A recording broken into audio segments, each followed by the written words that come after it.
Mesdames, Messieurs, bonjour et bienvenue. Mesdames, Messieurs, bonjour et bienvenue à l'écho de cette autre édition de votre revue de presse.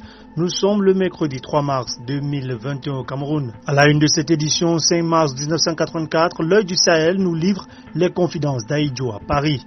Avant les élections internes, l'action nous fait dire que le RDPC valide son sommier.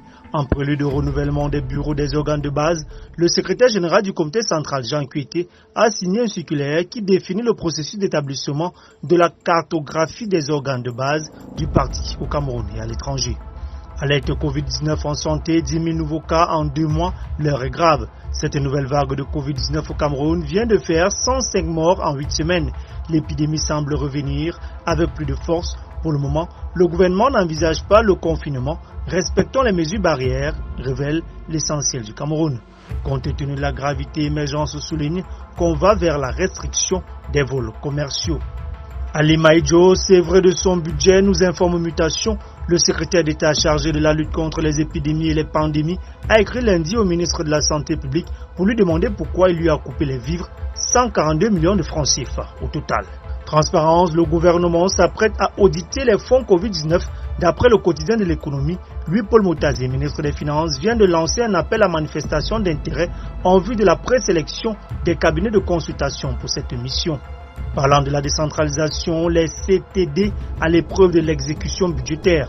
Dans une lettre circulaire qui vient d'adresser aux responsables des collectivités territoriales décentralisées, le ministre des Finances fixe les dispositions pratiques relatives à l'exécution, au suivi et au contrôle du budget de l'exercice 2021, indique Expression économique. Toujours dans Expression économique, on peut lire PAD, la sécurisation du port de Douala prend forme. Le Premier ministre Joseph John Goutier a pu vivre récemment le nouveau centre de commande du port de Douala, faisant partie d'un projet à large spectre de la place portuaire. Consommation repère laisse entendre que le Cameroun est un sanctuaire de la contrefaçon. Vins et spiritueux, médicaments, eau minérale, boissons alcoolisées et gazeuses, produits alimentaires, la contrefaçon épargne peu de produits et constitue une menace pour la santé des consommateurs et l'économie nationale. Mandats sociaux et contrats de travail, Écho Matin nous fait comprendre les inquiétudes de la COBAC.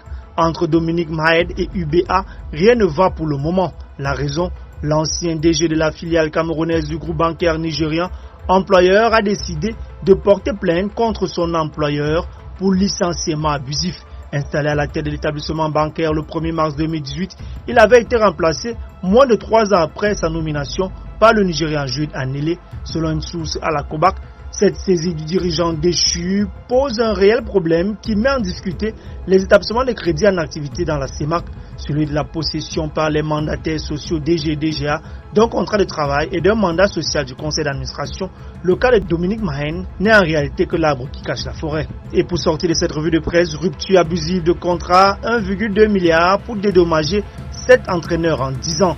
Le Cameroun a une réputation de mauvais employeur qui lui colle à la peau lorsqu'il faut évoquer la manière dont il se sépare de ses entraîneurs. L'idylle entre le pays de Roger Mila et de nombreux sélectionneurs s'est souvent terminée devant les instances juridictionnelles de la FIFA pour des problèmes liés à une rupture abusive de contrat ou pour des indemnités non payées, rapporte Écho Matin. Mesdames, Messieurs, merci infiniment de votre aimable attention. Prenons rendez-vous demain jeudi pour la